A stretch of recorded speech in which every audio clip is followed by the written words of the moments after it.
Viva! Sejam bem-vindos ao The Talking Talk Zone. O meu nome é Filomena Garcia e hoje temos connosco Luís Resina.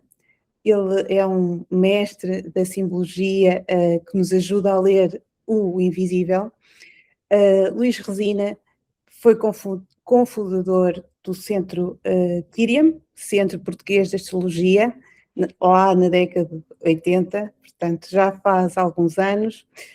E é uma referência da astrologia em Portugal e do esoterismo. É alguém que nos ajuda também a compreender melhor estas áreas, mestre em fazer a ponte entre a astrologia, a psicologia de Jung, a física dos fractais, a ciência moderna através da física quântica, são tudo temas que me têm trazido até nós, numa abordagem muito profunda e totalmente conectada com os ciclos universais. Seja bem-vindo, professor Luís Resina, é um prazer enorme tê-lo aqui connosco. Olá, boa tarde, Filomena, obrigado pelo convite, é um prazer também estar aqui consigo e com todos os ouvintes. Podemos iniciar a nossa conversa.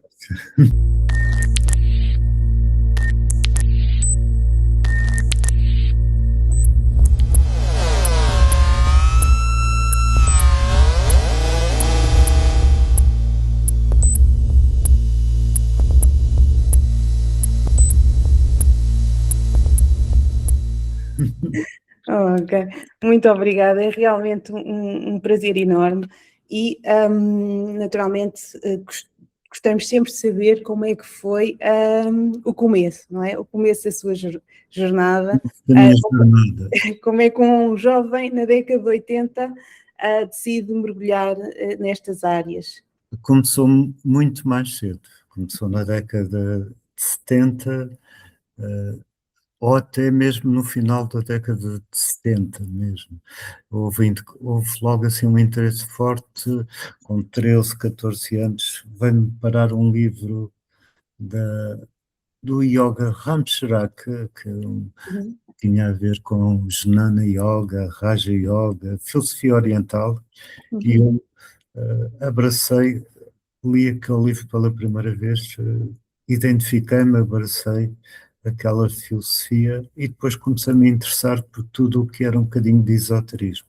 Por isso, finais da década de 70, lembro-me também de ler aqueles livros de um historiador que era o Roberto Charrot, e o Roberto Charrot também já falava dos enigmas, da história, de tudo o que havia um bocadinho misterioso no mundo, e eu fascinei-me também um pouco por essa jornada, sim.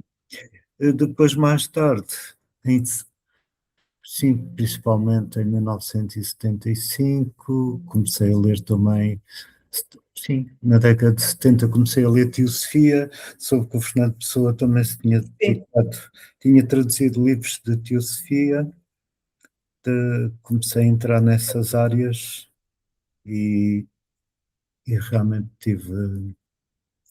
tive interesse, busca e comecei a estudar essas áreas e a astrologia veio-me depois em 78, exatamente, em 1978 veio-me o interesse pela astrologia, estava eu na Faculdade de Letras em Filosofia e já tinha um interesse forte também pelas tradições herméticas e comecei abri um jornal vespertino, que era a Capital, e tinha lá pela primeira vez o Centro Rosa Cruciano de Lisboa, porque antes do 25 de Abril não havia possibilidade de haver estes encontros.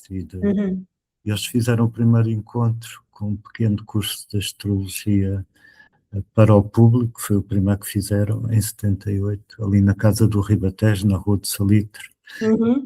E então eu fui lá, conheci pessoas, fiz esse primeiro curso de introdução de como é que se faz um mapa astral à mão.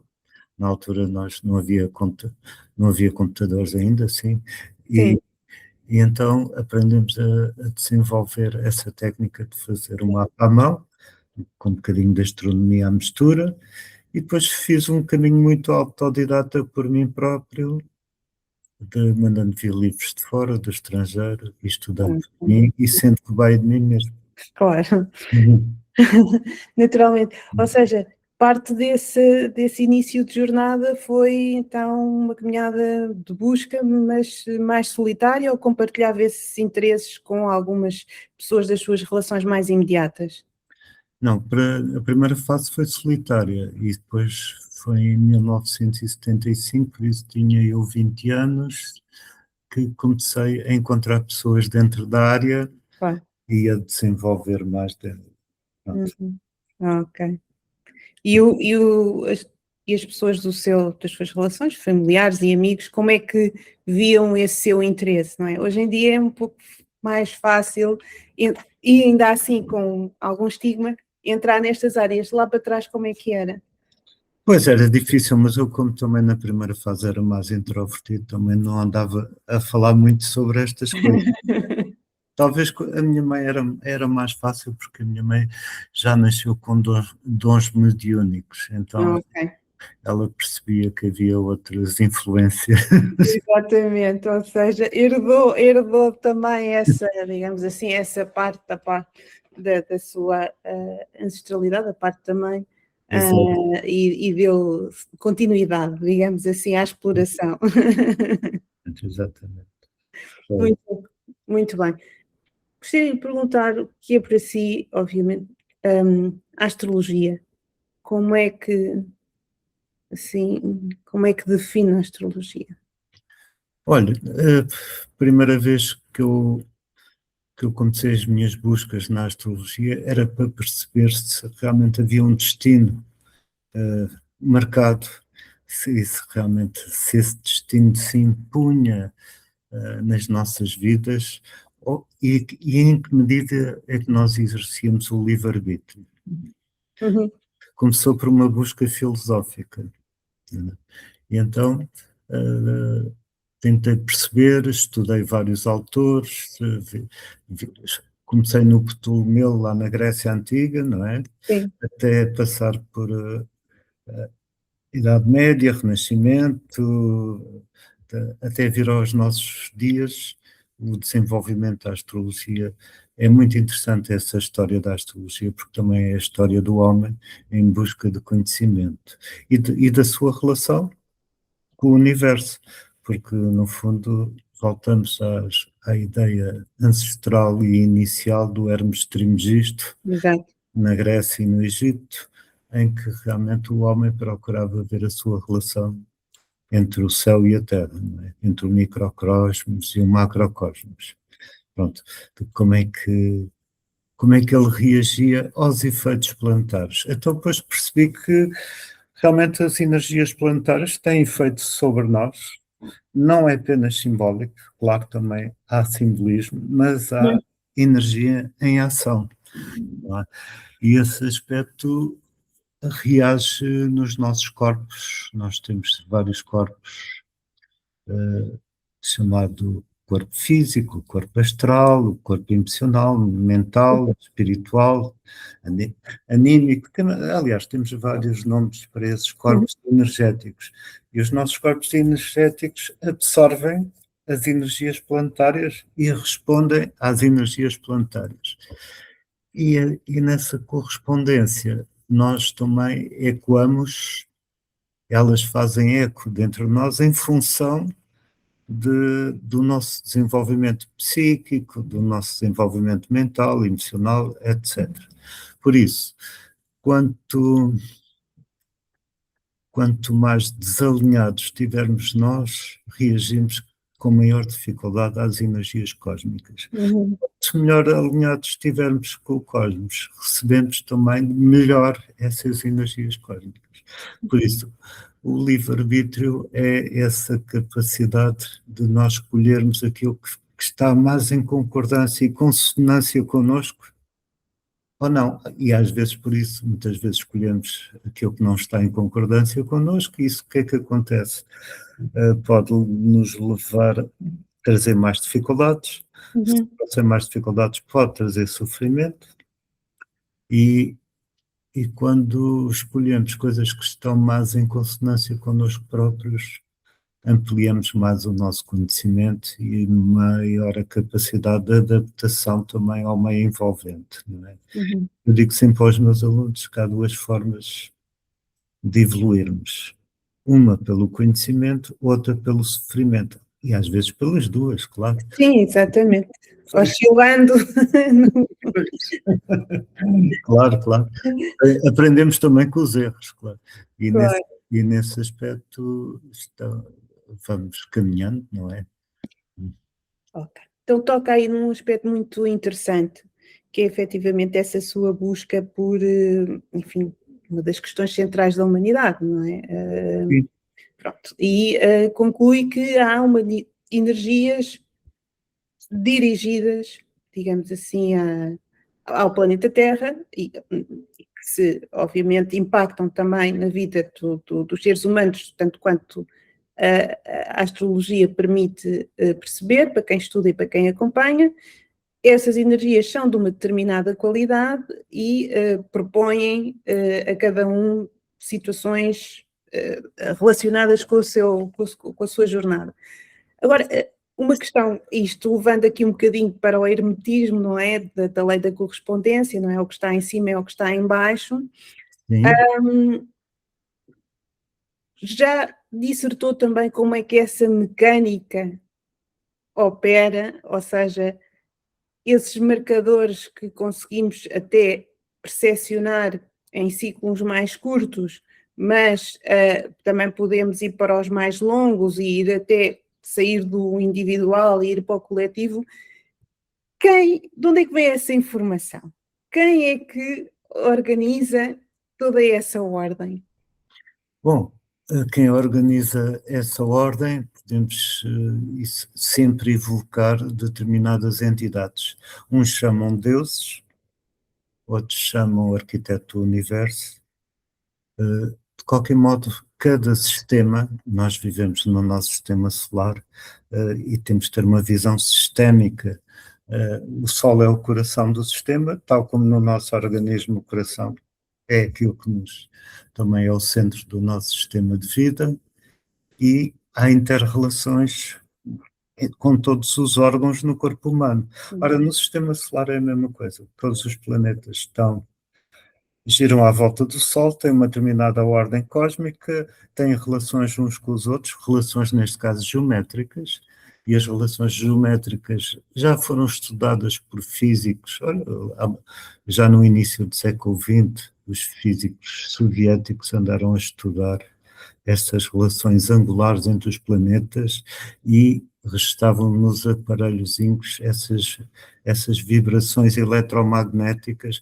Por isso há muita correspondência sobre isso. Sabemos que mesmo com as erupções solares do Sol, como afetam os humanos, os campos eletromagnéticos, as luas, relacionado com os aspectos geomagnéticos, não é? Se o Sol e a Lua, que são os luminares, têm este efeito todo, os planetas também têm, porque eles canalizam também frequências de luz e de radiação, e são também agentes de outras energias fora do sistema solar, porque tudo está em relação umas coisas com as outras. Temos determinadas dimensões no sistema solar e outras dimensões fora do sistema solar, e agora, por exemplo, esta questão dos novos cometas antiquíssimos que apareceram agora, que não haviam referência deles, que são extrasolar, também trazem energias vindas de outra, ou da galáxia, ou de outras galáxias, nem sabemos, às vezes. De qualquer modo, são agentes que trazem outros aspectos de vida, outros tipos de radiação, tudo está em interação. E o Luís consegue fazer uma correlação, ou há uma correlação entre a constituição, vá lá, física ou química dos planetas e a sua qualidade arquetípica? Exato, isso fizeram os antigos, nós não sabemos onde é que a astrologia Quer dizer, historicamente, sabemos que a astrologia nasceu ali na Suméria. Agora, onde é que eles foram pescar? Claro que houve uma fase muito empírica, de relacionamento das energias de umas coisas com as outras, não é?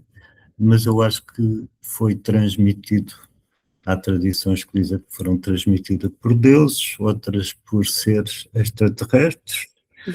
Há várias teorias sobre isso, que eu não vou aqui explorar isso, mas o que é certo é que há uma energia arquetípica em cada planeta. E nesse aspecto os planetas foram logo identificados com deuses, não é? Seja deuses da mitologia ou seres que estiveram cá, há uma identificação forte. Por exemplo, em termos de minérios, se nós começarmos com o Sol, está relacionado ao ouro, a Lua à prata, o Mercúrio ao próprio Mercúrio, a Vênus ao cobre, ou ao bronze, bronze e cobre, o Marte ao ferro, e as cores também eram atribuídas. Por exemplo, Marte é o planeta vermelho, tem a ver com o sangue, com a adrenalina. Exato. O Júpiter ligado também, isto dá ligação com os órgãos humanos também.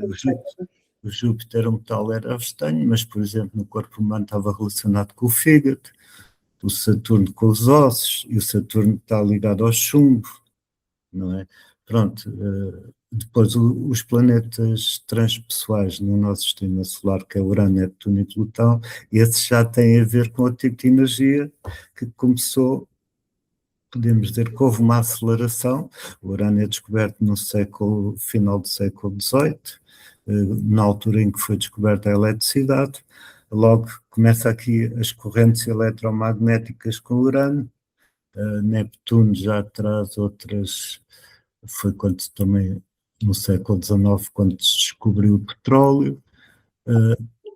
Urano tem a ver com o próprio urânio, por isso já tem, e remete-nos também para a física quântica, Urano. Neptuno, uma nova religiosidade no final da Era de Peixe, que começa a fazer a ligação das diversas religiões em busca de uma unidade entre todas as formas místico-religiosas, e depois Plutão, no século XX, com a descoberta também do plutónio, e Plutão tem a ver com a fissura do átomo, por isso tem a ver com o lado atómico, e o lado nuclear e atómico com Plutão no século XX. Por isso há sempre uma relação energética com cada planeta que é descoberto. Então podemos ver que a descoberta do Urano, final do século XIX, está em correspondência com a Revolução Industrial, e com o avanço da tecnologia, porque do século XVIII para cá nós avançamos em 2 séculos, sim, dois séculos e meio, que mais do que nos últimos 3 ou 4 mil anos, lá para trás, não é? Logicamente, sim. Sim, de modo que houve uma aceleração muito grande também ligada a essa descoberta, e não é por acaso que um planeta é descoberto, não é por acaso que se dá aquele nome a um planeta, porque tem a ver com aquela energia, é tudo muito interessante nesse aspecto. Sim, ou seja, há uma lei das correspondências. Correspondências muito fortes em termos de simbologia e a própria dimensão, digamos assim, natural, se pudermos falar dessa forma. Exato. E está na própria física, porque, ou seja, os eletrões estão à volta do átomo, os prótons, tudo segue leis da própria física, e o que se passa no micro acontece no macro também. No macro, exatamente. O professor Luís Resina vai também beber muito à psicologia analítica de Carl Jung. Foi um dos autores que eu gostei mais de ler, também no campo da psicologia, sim. Primeiro mergulhei na filosofia, depois na psicologia, e no Carl Jung encontrei muitas respostas que também procurei, e fundamentalmente na lei da sincronicidade do Carl Jung, sim. E dos arquétipos coletivos, sim, do inconsciente coletivo. tudo isso, e fiz algumas correspondências também com a astrologia e com a psicologia junguiana, assim. Estudei o mapa do Carl Jung também, e de vários. E assim, algum dado interessante que pudesse partilhar connosco relativamente... Do Carl Jung há um dado logo muito interessante. Ele tem o Sol em Leão com ascendente Aquário e tem o Sol conjunto com Urano, e uma das grandes inovações dele foi exatamente aquilo que ele chamou o percurso de individuação, não é? E Sol-Urano tem a ver com o caminho de individuação em Leão, que é a descoberta do indivíduo, exatamente. E essa descoberta do indivíduo, ele fez todo o percurso dele na relação com os pacientes, ou seja, na relação a dois, ele, o médico e o paciente, e ele tem o Sol e Urano na casa 7, por isso essa descoberta foi através do outro, por isso o outro serviu de espelho para as suas descobertas. Depois, com o ascendente Aquário, teve essa capacidade de passar as suas imagens do ponto de vista do pensamento, organizar o pensamento. Ele tinha Saturno em Aquário também, por isso gestão... E a relação com o coletivo, não é? Gestão... serviço à sociedade, nesse sentido. Mas também deu o nome ao... Exato, porque o Aquário tem esse lado do pensamento coletivo muito forte, e depois o Saturno fez gestão e organização das ideias, e conseguiu-as transmitir e passar para um plano mais prático, não é? Prático e de ruptura um pouco com sim, com os aspectos tradicionais, sim. Exatamente, muito interessante, muito interessante. Mãe dele, já agora outro dado curioso é que a mãe do Carl Jung era mediúnica, fazia sessões de mediunidade, e ele tinha a Lua conjunto com Plutão, em aspecto com Neptuno, os transpessoais ligados à imagem da mãe. Também é muito interessante ver como é que isso se refletiu na vida dele. Muito. Ou seja, a astrologia de o mapa astral de cada um de nós acaba por revelar, assim como está a falar, ou seja, parece que tudo bate certo, não é? Quando se começa a analisar, parece que tudo bate certo. Porque nós nascemos realmente com um destino que está inscrito, uma matrix, não é? Nascemos com algo que já nos foi dado pela nossa natureza, acreditemos ou não em vidas passadas. Sim. Temos uma matriz que já nos foi transmitida, e essa matriz tem gerações lá para trás. Se quisermos ir pela via do Carl Jung, estamos em contacto e relação com o inconsciente coletivo, herdámos muitas coisas, isto a propósito que... sim, e temos um sentido também de todos nós temos uma espécie de missão a cumprir, não é? E essa missão é descoberta também única de cada indivíduo, e então a astrologia dá-nos exatamente quais são os elementos, quais são as peças que já estão colocadas no nosso tabuleiro da vida, não é? E depois vamos procurar explorar esses indicadores e como é que vamos utilizar essas energias ao longo da vida, por isso ajuda muito no aspecto do autoconhecimento. Agora, há um risco e há uma sombra, que é utilizarmos a energia da astrologia no sentido mais determinista, de queremos, ou de pensarmos que as coisas vão ter que acontecer desta ou daquela maneira. E isso não existe dessa forma, não. O universo tem sempre... como o mestre Yoda no Star Wars dizia, o futuro está sempre em movimento. Sim. Ou seja, quando diz determinista, considera que a astrologia é uma ferramenta não para prever, mas sim para conhecer a proposta que foi, digamos assim, no outro momento decidida, eventualmente. Podemos utilizá-la para previsões, mas sempre naquela base um bocadinho do conjunto de probabilidades, nunca de determinismo.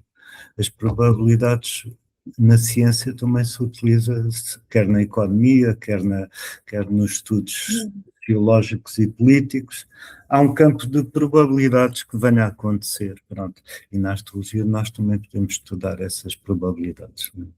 Agora, não, mas a consciência é o fenómeno humano que pode alterar as coisas. Quanto mais eu for inconsciente, estou mais sujeito ao determinismo. Quanto mais consciente for, maior capacidade de alterar os movimentos do destino. Vamos chamar-lhe assim, ou das probabilidades. Exatamente. Mas antes de passar aqui para outros tópicos, numa situação, num cenário em que alguém chega até si e que realmente, olhando para o mapa e sabendo, não sei se explora muito o que é que a pessoa anda a fazer, não é, da sua vida, e se com certeza já passou por si situações destas em que a proposta é num sentido e a pessoa está basicamente a trilhar um caminho que em nada tem a ver com essa proposta e obviamente começa-se a manifestar na sua vida, enfim, com vários sinais nada agradáveis. Como é que aborda essas situações? Como é que desenvolve essa conversa? Sim, aliás, eu não faço consultas sem ter a pessoa em frente de mim, não é? Tem que haver essa relação, esse diálogo entre aquilo que a pessoa procura, qual é aquilo que a pessoa que ajuda, é que a pessoa precisa saber o que é que ela também procura numa consulta, não é? Qual é o problema dela, vermos a relação entre a pessoa e o mapa, exatamente, e aí podemos falar das propostas, ver como é que ela está a viver o mapa, sim, e podemos aconselhar, fazer aconselhamento energético. Isso é possível fazer, agora não vamos impor um programa à pessoa quando ela não está lá, não é? Claro. Isso é muito uma relação de... Olha, é um pouco como o psicólogo, não é? Sim, é muito humanista. É. Aliás, a minha formação é dentro da astrologia humanista e transpessoal, na linha do Dan Rudier, no século XX, foi o grande... foi o grande astrólogo que revolucionou a astrologia na América, inclusivamente ele era uma espécie de Leonardo da Vinci, era pintor, era escritor, era músico, mas com obras mesmo reconhecido nos Estados Unidos, e realmente foi um ser fantástico e ele fez a integração da astrologia como uma leitura humanista e transpessoal, e nesse sentido ia para além do bem e do mal. Um bocadinho como o livro do Nietzsche, em filosofia, para além do bem e do mal. Era um livro do Nietzsche também. Por isso, é uma visão diferente daquilo que se apregoava em toda a Idade Média, Renascimento, por aí fora. Então há um renascimento da astrologia com Dan Ruder, que faz a ligação da astrologia, filosofia, psicologia. Ele foi amigo do Carl Jung, escreveu-se com ele, com a Alice Bailey, que também era a escola arcana na Suíça, e que tinha ligações com o mestre tibetano e o Desvalcou, por aí fora. Ele fez grandes ligações com os grandes seres da época, não é? Do século XX. E nesse aspecto foi um integrador daquilo que podemos dizer de consciências, com uma grande capacidade de unificar, integrar e colocar o homem primeiro como centro do universo, ou seja, no sentido em que primeiro que temos que nos conhecer a nós próprios para depois conhecer para o mundo. Para ir para o mundo, exatamente. Conhecendo a nós próprios, vamos conhecer também o universo à nossa volta. E nesse aspecto ele foi um grande pioneiro. Um indivíduo com o sol em carneiro, mas um carneiro muito evoluído, chamemos-lhe assim. Um carneiro já numa oitava acima, não é?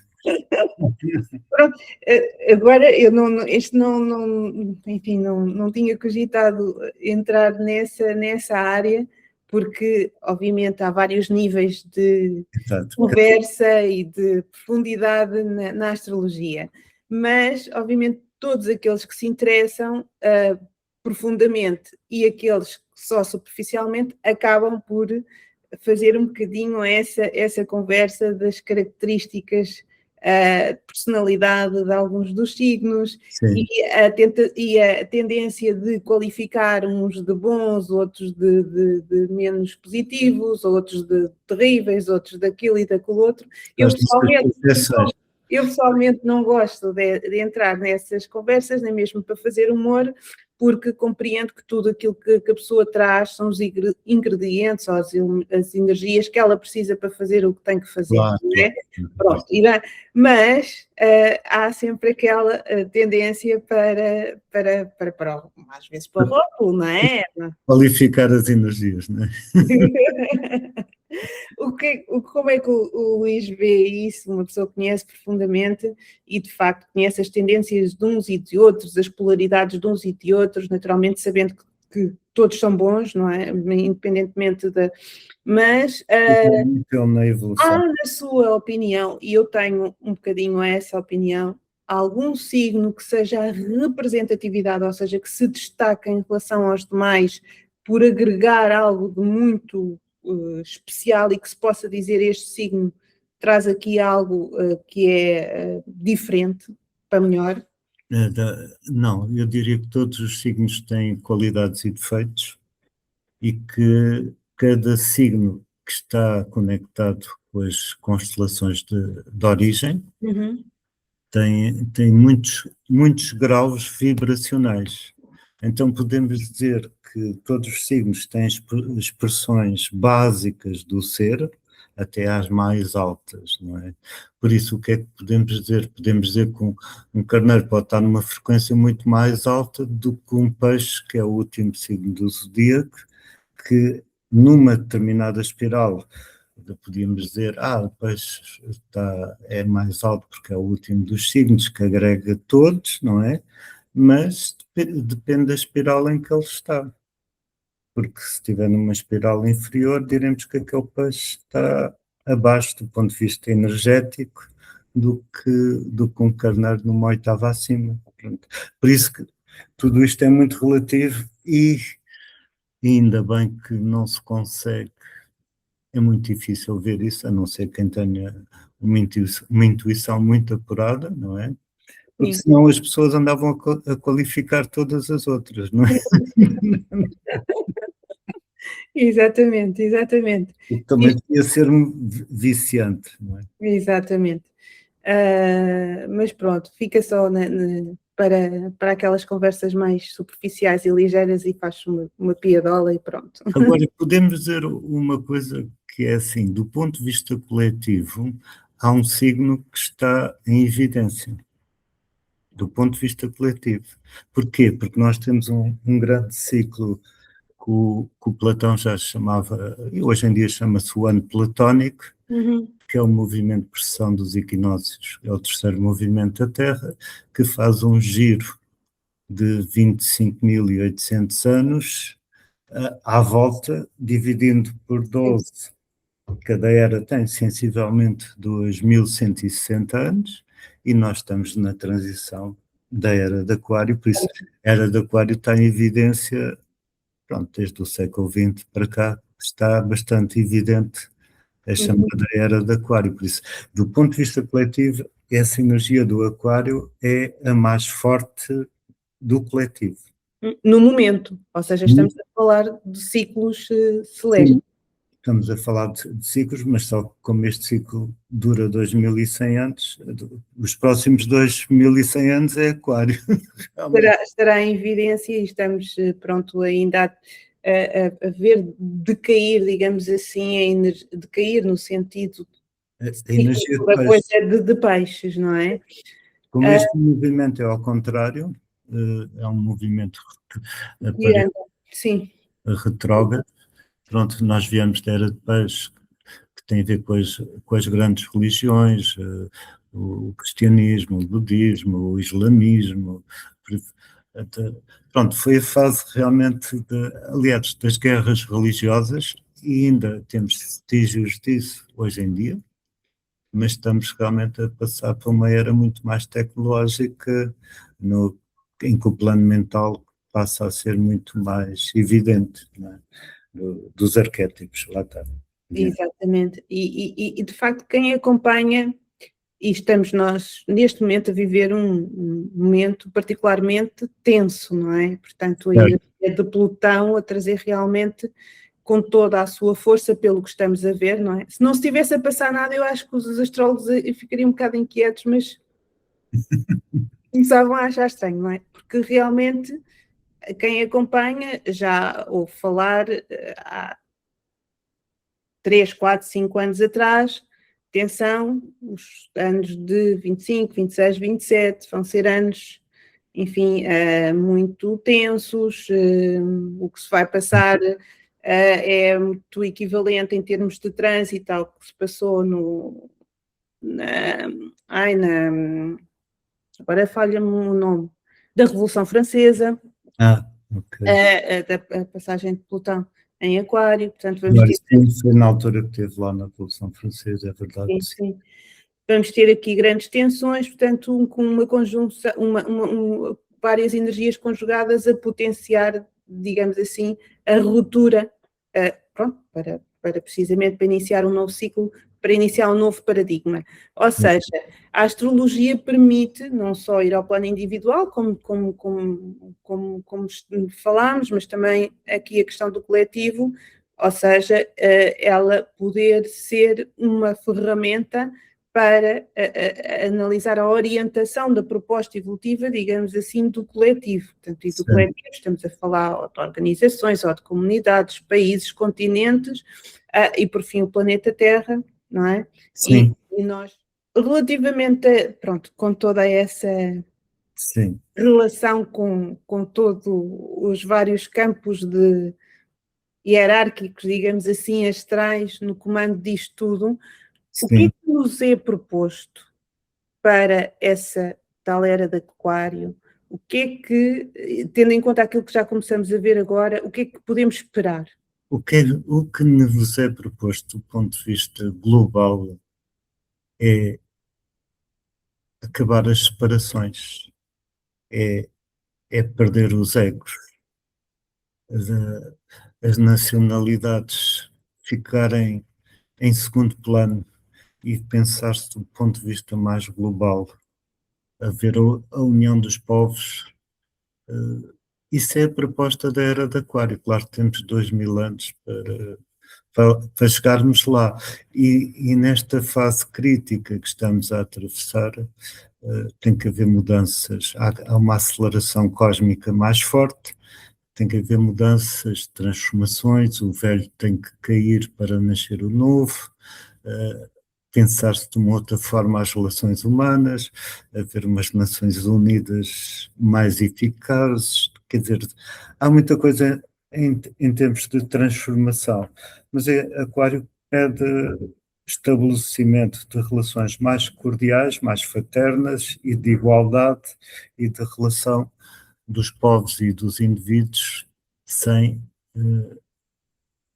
marcarmos diferenças radicais, por isso haver muito mais este lado da democracia que o Aquário traz, não é? E de ver o outro como um ser humano, como um ser igual, não é? E esse aspecto é algo que ainda se está em desenvolvimento desde realmente da Revolução Francesa para cá, da independência dos Estados Unidos da América, por aí fora, ainda estamos à procura muito do indivíduo, não é? E do indivíduo e da relação com o sistema, e tudo isso ainda é um percurso que se está a fazer, mas estamos a fazer, sim, é verdade. Agora, há muita ancestralidade ainda, há regimes, há governos que ainda vivem muito lá atrás e que também precisam de renovação e transformação, essas coisas todas, por isso estamos a viver uma fase intensa nesse sentido. O pelotão ainda está no início do aquário, realmente, e ele a passar pelo aquário há mais ou menos 20 anos, não é? Por isso estamos numa fase de mudanças fortes e tivemos esta conjunção Saturno-Neptuno em Carneiro, que também mexe muito com os ideais coletivos, e Carneiro, no seu aspecto mais básico, tem o lado bélico também, Sim. mas também tem a necessidade do indivíduo se reconheça a si próprio como um ser individual e único. E trazer inovação, de alguma forma. Trazer inovação também, exato. Ser pioneiro em algo. É algo. Porque agora diremos que há um trabalho individual mais forte. A última conjunção Saturno-Neptuno foi em 1989, com a queda do Muro de Berlim, em Capricórnio, que realmente havia aquelas organizações mais fechadas que tiveram que de ser dissolvidas, por isso foi a dissolução da União Soviética, foi a queda do Muro de Berlim e fora. Agora estamos a assistir a iniciativas individuais e coletivas fortes, há assim uma espécie de um caos, de um certo caos neptuniano, que é o lado sombra Neptuno, o que é que vai sair daqui? Estamos aqui um bocadinho assustados, não é? Mas ao mesmo tempo é também um convite para que cada ser faça a ligação com o cosmos que está dentro de si, ou com o Deus interno, que o Jung chamava o self, não é? Okay. O Deus imanente. Esse Deus imanente nasce também com esta relação do carneiro. Não é? Ou seja, uma das bagagens que se poderá transportar do ciclo anterior, portanto, do peixe, a questão da religiosidade, do religar, não é? Mas na sua versão, digamos assim, menos institucional ou por via das religiões, mas mais individual, digamos assim. Isso foi uma bagagem do ciclo anterior que vai ser importante ser... O ciclo anterior é importante no sentido que nos levou a perceber que quem fez a ligação mística ou religiosa verdadeira, sem dogmas, ajudou a perceber que todos somos um. Esse conceito da unidade e que todos estamos ligados, isso é muito peixe e Neptuno na astrologia, não é? Perceber e experienciar, não é? Só que aí também podemos ficar dependentes da nossa relação com o exterior, ou das crenças, por aí fora, e agora Carneiro convida-nos a que cada um faça o seu caminho por si mesmo. Por si mesmo, ou seja, já tem o que precisa para... Exato, já tem o que precisa para o seu processo de autodescoberta. Exatamente. Brilhante, brilhante, é isso mesmo. Vamos ter aqui... Pronto, a tendência é sempre ver a proposta evolutiva pelos seus aspectos positivos, portanto, a melhor versão de... Sim. E há essa tendência, eu penso que também é mais pedagógico fazê-lo dessa forma, porque, obviamente, são inúmeras as possibilidades de desenvolvimento da história, depende, lá está, do livre-arbítrio de nós enquanto coletivo, enquanto humanidade, mas, pronto, quem se interessar pode sempre ver as polaridades, digamos assim, negativas de cada uma destas energias, seja de aquário, ou seja, na sua máxima força, o que é que elas poderão, não é, implicar. Pois, e muitas vezes a sombra é o que está no inconsciente e temos que fazer sempre o trabalho de eliminar o inconsciente, eliminar a sombra, trazer à luz o que ainda não está, o que pode ser... Integrado, ainda não está integrado. Ainda não está integrado, sim, sim.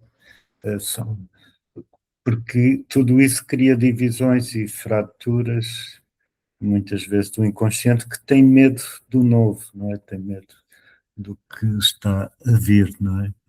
Então temos que perceber que há uma ordem maior que também nos pode ajudar a integrar melhor aquilo que vamos percepcionando, sentindo, pensando, que não estamos sós. Acho que havia um filme ou um livro que dizia exatamente, não estamos sós. Nós estamos assim há poucos dias, assim já para terminar esta conversa que está a ser deliciosa, mas estamos há poucos dias também de entrada num novo ciclo, que é o novo ano astrológico, no ano 2026, que é um ano que, pronto, que já vimos, que parece que estamos a viver 3 anos num, pelo que já vivemos. Ou seja, o ano anterior, digamos assim, ano civil, mas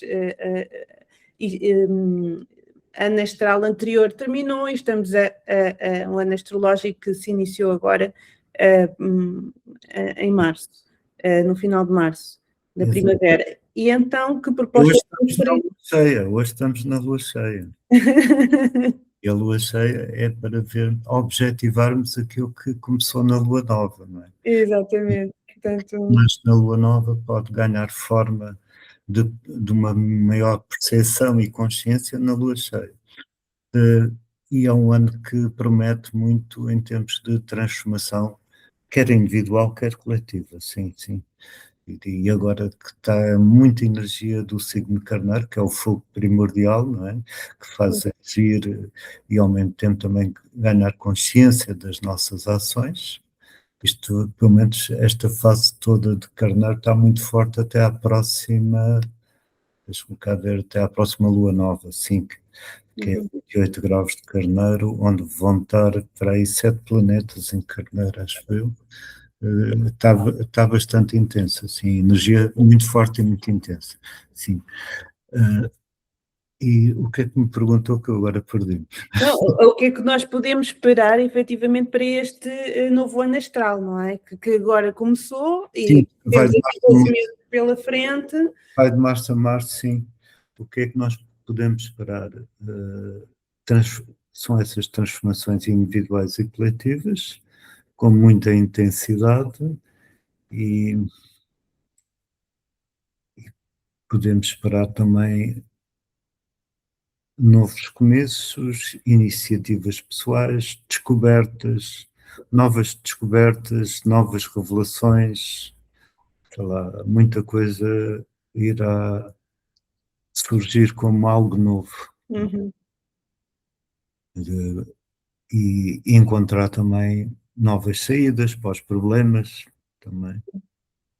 E tudo está numa aceleração e num movimento bastante forte e intenso, sem dúvida.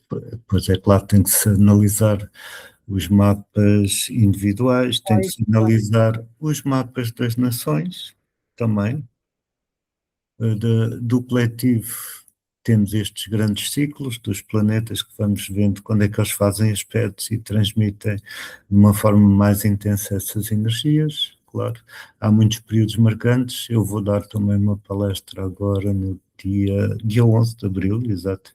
Vou dar uma palestra sobre este, de agora, de março até ao final do ano, quais são os aspectos mais fortes e relacionados uns com os outros. Vamos ter também um eclipse do Sol no verão, que também vai ser bastante intenso, em Leão. Pronto, há muita coisa aqui para falar. Não temos tempo para isso. Não temos, mas pronto, estava a falar ainda há pouco da palestra que vai dar, portanto, quem queira chegar até si, seja para uma consulta individual, seja para os seus cursos, ou para acompanhar as suas atividades e as suas iniciativas, como é que pode fazê-lo? Olha, é ir pôr o meu nome no Google, Luís. É fácil. É fácil, entram no meu site, tem lá todas as atividades que eu estou a fazer, ou as próximas que irei fazer, e podem entrar em contato comigo, tem lá o meu e-mail, os meus contactos. Ok, muito obrigada.